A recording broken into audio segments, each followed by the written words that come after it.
So यो फोनमा चाहिँ माइक्रोस्कोपिक क्यामेरा दिएको छ 3 मेगापिक्सलको हैन र अहिले मैले यो पाथलाई एकदमै डिटेल माइक्रोस्कोपिक लेभलमा हेरेको छु र रमाइलो छ हैन तर आई थिंक त्यतिमै लिमिटेड हो के सो के छ त यसको लाइक प्र्याक्टिकल युजेस भन्दाखेरि चाहिँ हामी जस्तो मान्छेले चाहिँ खासै केही पनि छैन हैन अब बायोको स्टुडेन्ट हो भने मेबी इन्थुजियास्टिक स्टुडेन्टहरूलाई काम लाग्न सक्छ नत्र चाहिँ पार्टी ट्रिकहरू हुन्छ नि साथीलाई चाहिँ हेर मेरो फोनले यस्तोसम्म गर्न सक्छ भनेर चाहिँ भन्न सकिन्छ हैन र त्यो बाहेक चाहिँ अब खासै त्यस्तो युज छैन तर Realme GT 2 Pro ले चाहिँ जे होस् एउटा युनिक भनौँ न क्यामेरा फिचर चाहिँ दिएको छ किनभने नर्मली चाहिँ हामीले इभन फ्ल्यागशिप फोन्सहरूमै म्याक्रो लेन्ससम्म चाहिँ पाउँछ तर माइक्रोस्कोपिक लेन्स चाहिँ एकदमै युनिक छ है र यो चाहिँ Realme ले नेपालमा पनि भर्खरै लन्च गरेको छ Realme GT 2 Pro है त्यसै गरी अब हुन्छ नि यसमा चाहिँ यो युनिक फ्याक्टर भनेको चाहिँ यसको क्यामेरा प्लस डिजाइन पनि छ सो फर्स्टमा चाहिँ लेट्स चेक आउट यसको क्यामेरा इन डिटेल्स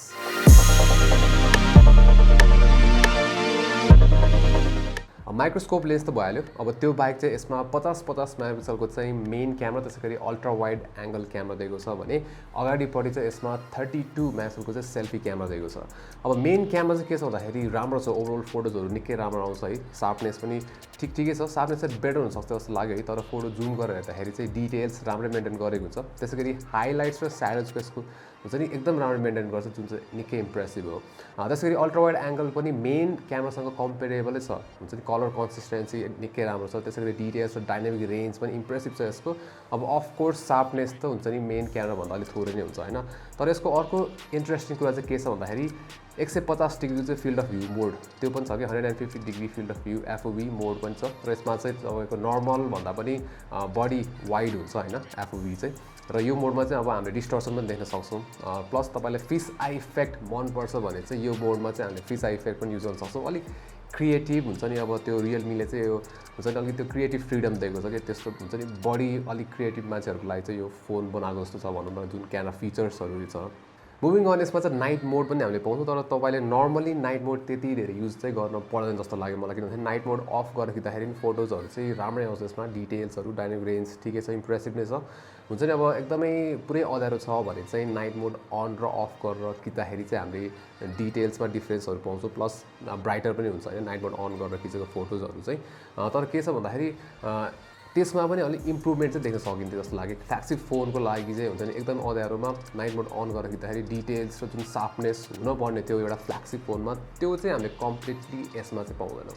पोर्ट्रेट फोटोजहरू चाहिँ यसबाट प्लिजिङै देखिन्छ जुन सब्जेक्ट सेपरेसन छ ब्याकग्राउन्डबाट चाहिँ एकदम राम्ररी सेपरेट गर्छ होइन त्यसरी जुन ब्याकग्राउन्ड ब्लर छ त्यो पनि प्लिजिङै छ कि राम्रो देखिन्छ प्लस यसले चाहिँ फेसलाई जहिले पनि मजाले चाहिँ एक्सपोज गरेको हुन्छ त्यसै गरी जुन डाइनामिक रेन्ज डिटेल्स हुनुपर्ने हो त्यो पनि राम्रो छ सार्प देखिन्छ फोटोजहरू त्यसरी सेल्फिज पनि सार्प लाग्यो मलाई होइन जुन यो फ्ल्यागशिप फोनको लागि एउटा हुनुपर्ने थियो राम्रै छ सेल्फिजहरू डिटेल्स पनि राम्रो देखिन्छ त्यसै गरी डाइनामिक रेन्ज पनि इट्स गुड त्यसरी तपाईँले चाहिँ अब पोर्ट्रेट मोडमा किन्नु भयो भने जुन ब्याकग्राउन्ड ब्लर देखिन्छ त्यो पनि राम्रै छ भन्छु म चाहिँ यो जुन यो बजेटको लागि जुन फोन आउँछ होइन जुन प्राइसको लागि फोन आउँछ त्यसको लागि इट्स फाइन त्यसै गरी पोर्ट्रेट मोडमा चाहिँ हल्का फेस चाहिँ रिटच चाहिँ गरिदिएको हुन्छ है अब अलिक स्मुदन अप गरिदिएको हुन्छ त्यो सबैलाई मन पर्न सक्छ अथवा नमन पर्न सक्छ तर त्यस्तो धेरै ओभरली प्रोसेस पनि गर्दैन अब भिडियो चाहिँ Realme GT 2 Pro ले 4K 60 त्यसै गरी 8K 24 फ्रेम्स पर सेकेन्डसम्म चाहिँ खिच्न सक्छ अब 4K र 1080 फुटेजहरू चाहिँ एकदम राम्रो छ स्टेबिलाइजेसन प्लस फुटेज पनि एकदम प्लिजिङ देखिन्छ हुन्छ नि एकदम ओभर सार्प जस्तो देखिँदैन फुटेजहरू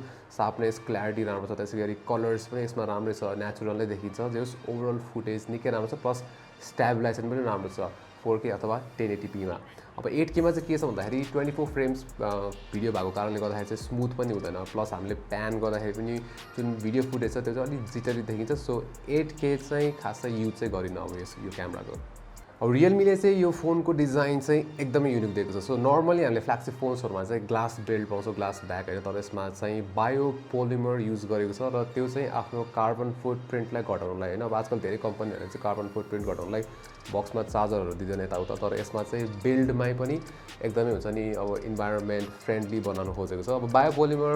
हुने बित्तिकै ग्लास जस्तो प्रिमियम चाहिँ देखिँदैन होइन तर मलाई चाहिँ यो यसको जुन मिनिमलिस्टिक लुक छ त्यो चाहिँ निकै राम्रो लाग्यो हैन प्लस जुन टेक्सचर छ नि यो चाहिँ पेपर जस्तो टेक्सचर छ कि सो त्यो पनि मजा छ कि यसको चाहिँ त्यसैले अब यसमा जुन यो क्यामेरा मोडल छ त्यो चाहिँ ग्लासले नै बनेको र त्यसको साइडमा हामीले एउटा Realme को ब्रान्डिङ र जुन यो फोन डिजाइन गर्ने मान्छेको चाहिँ एउटा सिग्नेचर पनि पाउँछौँ त्यसैगरी यसमा चाहिँ के छ भन्दाखेरि यो पहाडीको जुन टेक्सचरले गर्दाखेरि ग्रिप एकदम राम्रो छ कि सो फोन होल्ड गर्दाखेरि चाहिँ यो फोन ठुलो भए पनि समात्न चाहिँ राम्रो सजिलो छ त्यसैगरी साइडमा हामीले पावर बटन पाउँछौँ र पावर बटनमा पनि टेक्सचर दिएको छ यसमा र अर्को साइडमा चाहिँ भोल्युम बटन दिएको छ त्यसैगरी तल साइडमा चाहिँ हामीले स्पिकर पाउँछौँ USB टाइप C त्यसपछि माइक्रोफोन र डुअल सिम स्लट दिएको छ यसमा र अगाडिपट्टि चाहिँ एकदमै मिनिमल होल पन्च दिएको छ प्लस बेजल्सहरू यसको स्क्रिनको है बेजल्सहरू निकै नै स्लिम देखिन्छ त्यसरी अगाडिपट्टि चाहिँ हामीले गोल्ड ग्लास विक्टर्सको प्रोटेक्सन पाउँछौँ भन्ने ग्लासमा हैन यसमा IP रेटिङ चाहिँ छैन फ्ल्यागशिप फोन भयो भने सो त्यो एउटा कुरा चाहिँ स्लाइटली डिसअपोइन्टिङ छ त्यसैगरी यसमा अप्टिकल फिङ्गरप्रिन्ट सेन्सर दिएको छ इन डिस्प्ले जुन चाहिँ निकै रिलायबल छ र फास्ट पनि छ मुभिङ अन यसमा चाहिँ 6.7 इन्चको चाहिँ QHD प्लस AMOLED डिस्प्ले दिएको छ 120 हर्ज रिफ्रेश रेट सो त्यसले गर्दाखेरि जुन कन्टेन्टहरू हुन्छ नि मुभिजहरू यताउता भिडियोजहरू हेर्नको लागि एकदम राम्रो छ प्यानल ब्राइट एकदमै हुन्छ नि विविड कलर्सहरू छ हुन्छ नि भाइब्रेन्ट छ कलर त्यसरी यसमा चाहिँ अब 100% DCI P3 कलर ग्यामर त्यसैगरी HDR10 प्लस सपोर्ट पनि क्लेम चाहिँ गरेको छ सो कन्टेन्ट हेर्नको लागि निकै राम्रो प्यानल प्लस यसको जुन अप्टिमाइजेसन छ रिफ्रेश रेटको अब LTPO 2 टेक्नोलोजी युज गरिरहेको भएर चाहिँ के छ भन्दाखेरि तपाईको स्ट्याटिक इमेज हुँदाखेरि 1 हर्जसम्म ड्रप हुन्छ भने नर्मली चलाउँदाखेरि चाहिँ 120 हर्ज हुन्छ र त्यो चाहिँ तपाईले अटो सेटिङ्स बनाउँदाखेरि चाहिँ पाउनुहुन्छ सो त्यसले गर्दा चाहिँ ब्याट्री पनि मजाले सेभ गर्न सकिन्छ प्लस ब्राइटनेस पनि निकै राम्रो छ तपाईले आउटडोर्स चलाउँदाखेरि यसमा केही पनि फरक पर्दैन सो ओभरअल डिस्प्ले चाहिँ यसको निकै इम्प्रेसिभ छ अब अरु फ्ल्यागशिप फोन्सहरु जसरी नि हामीले Realme GT 2 Pro मा पनि Snapdragon को 8 Gen 1 पाउँछौँ र यो नेपालमा चाहिँ 12GB RAM त्यसैगरी 256GB स्टोरेज भेरिएन्टमा आउँछ 8128GB भेरिएन्ट चाहिँ नेपालमा अवेलेबल छैन र परफर्मेन्स एज एक्सपेक्टेड निकै राम्रो छ नर्मली चलाउँदाखेरि हुन्छ नि अब हामीले डेली नेभिगेसन एप्सहरु चलाउँदाखेरि एकदमै स्मुथ छ हैन यसको फिलिङ काहीँ पनि केही पनि ल्याग्स जिरो स्टटर्सहरु भेट्छौँ एकदमै स्मुथ एक्सपिरियन्स तर 8 Gen 1 को one of the problem is अलि तातो हुन्छ फोन चाहिँ धेरै बेरसम्म स्पेशली क्यामेरा अथवा गेमिङ गरिसकेपछि हैन र त्यो चाहिँ हामीले यो फोनमा पनि पाउँछौँ तर के छ भन्दाखेरि त्यसको त्यो प्रब्लमलाई ट्याकल गर्न चाहिँ Realme ले चाहिँ इन्डस्ट्रीकै one of the biggest cooling system चाहिँ यसमा राखेको छ हैन सो त्यसले गर्दा चाहिँ के हुन्छ भन्दाखेरि अब नर्मली चाहिँ हामीले धेरै बेरसम्म क्यामेरा चलाइसकेपछि अथवा गेम खेलिसकेपछि यो पार्टमा चाहिँ टप पोर्सनमा चाहिँ अलि वार्मथ धेरै भेटिन्छ हैन तर एकैछिन फोन नचलाउने हो भने चाहिँ छिट्टै कुल डाउन भइहाल्छ है सो कुलिङ सिस्टम चाहिँ जेसो राम्रो दिएको छ प्लस बेन्चमार्क स्कोर्सहरु त एकदमै खतरा छ यसको हैन अब 3D मार्क वाइल्ड लाइफमा त स्कोर म्याक्सड आउट भएर हामीले 3D मार्कको चाहिँ एक्सट्रिम टेस्ट नै गर्नु परेको थियो त्यसैगरी अब गिक बेन्चमा यसको स्कोर्सहरु हेर्नु भने निकै इम्प्रेसिभ छ त्यसैगरी AnTuTu चाहिँ हामीले 9 टेस्टिङ गरेको थियो सो त्यसमा नि स्कोर निकै इम्प्रेसिभ त्यसैगरी 3D mark wild life extreme टेस्टमा नि यो चाहिँ राम्रै परफर्म गर्छ यसले जो ओभरअल परफर्मेन्स चाहिँ राम्रो छ अब next let's take a look at यसको गेमिङ परफर्मेन्स अब गेम्सहरुको कुरा गर्दाखेरि फर्स्टमा PUBG मोबाइल चाहिँ हामीले यसमा HDR ग्राफिक्स र एक्सट्रिम फ्रेम रेटमा पनि एकदमै स्टेबल 60 FPS पाएको छ त्यसैगरी एपेक्स लेजेन्ड्समा हेर्ने हो भने ग्राफिक क्वालिटी एक्सट्रिम HD र फ्रेम रेट अल्ट्रामा राख्दाखेरि पनि एकदमै स्टेबल 60 फ्रेम्स पर सेकेन्ड थियो सो गेम प्ले निकै स्मुथ दुईटै गेम्सहरुमा त्यसैगरी गेन्सन इम्प्याक्टमा चाहिँ ग्राफिक्स क्वालिटी हाईएस्टमा राख्दा एकदमै स्टेबल 30 FPS थियो र त्यही सेटिङ्समा चाहिँ हामीले 60 फ्रेम्स पर सेकेन्ड राख्दाखेरि चाहिँ सुरुको केही मिनेट्स चाहिँ 45 जस्तो एभरेज FPS पाउँथ्यो भने पछि चाहिँ CPU थ्रोटल भएर चाहिँ बिलो 35 FPS दिइरहेको थियो तर जस ओभरअल गेमिङ पनि यसको चाहिँ राम्रै छ अब GT 2 Pro मा चाहिँ 5000 mAh को ब्याट्री दिएको छ र मेरो लाइट युज केस हुन्छ नि मोडरेट युज गर्दाखेरि चाहिँ 8 घण्टा जस्तो स्क्रिन अन टाइम दिइरहेको थियो भने अब अलिकति गेम्सहरु एड गर्ने हो भने 1-2 घण्टा गेम्स खेल्दाखेरि चाहिँ त्यस्तै 5 देखि 6 घण्टा जस्तो स्क्रिन अन टाइम दिन सक्छ तर जे होस् सिंगल चार्जमा एक दिन मजाले टिक्छ अब यसमा चार्जर चाहिँ तपाईको 65 वाट चार्जर आउँछ तर स्याडली हाम्रो रिभ्यू युनिटमा चाहिँ चार्जर वाज नट इन्क्लुडेड फोनमा त थियो सो तपाईले अब इन्क्लुडेड चार्जरले गर्ने हो भने चाहिँ फुल चार्ज त्यस्तै 35-40 एप्रोक्सिमेटली त्यति मिनेटमा चाहिँ फुल चार्ज हुन्छ है त्यसैगरी अब यसमा चाहिँ हामीले Realme UI 3.0 पाउँछौँ 3.0 Android 12 बेस्ड हो र Realme UI चाहिँ आजकल निकै राम्रो भएको छ हैन एकदम क्लीन पनि छ प्लस स्मुथ छ के अप्टिमाइजेसन निकै राम्रो छ प्लस फिचर्सहरु पनि त्यसमा मजाले दिएको छ प्लस कस्टमाइजेसन अप्सन्सहरु पनि मजाले दिएको छ Realme UI मा चाहिँ सो Realme UI रिसेन्टली चाहिँ निकै राम्रो छ अब यसको स्पिकरको कुरा गर्ने हो भने चाहिँ यसमा डुअल स्पिकर हो तलपट्टि एउटा डेडिकेटेड स्पिकर र माथिपट्टि चाहिँ एयर पिसमा स्पिकर दिएको छ र लाउडनेस ठिक छ होइन, तर जुन ओभरअल क्वालिटी भन्यो भने चाहिँ एभरेज मात्र भनौँ न, हल्का अब एभरेज 70% जस्तो स्कोर रेटिङ दिन्छु यसको स्पिकरलाई। तर फ्ल्यागसिप फोन्सको लागि चाहिँ योभन्दा चाहिँ बेटर हुनसक्यो यसको स्पिकर। त्यसको यसमा भाइब्रेसन मोडर चाहिँ निकै राम्रो दिएको छ, जे होस् फर फ्ल्यागसिप फोन त्यो चाहिँ राम्रै हो।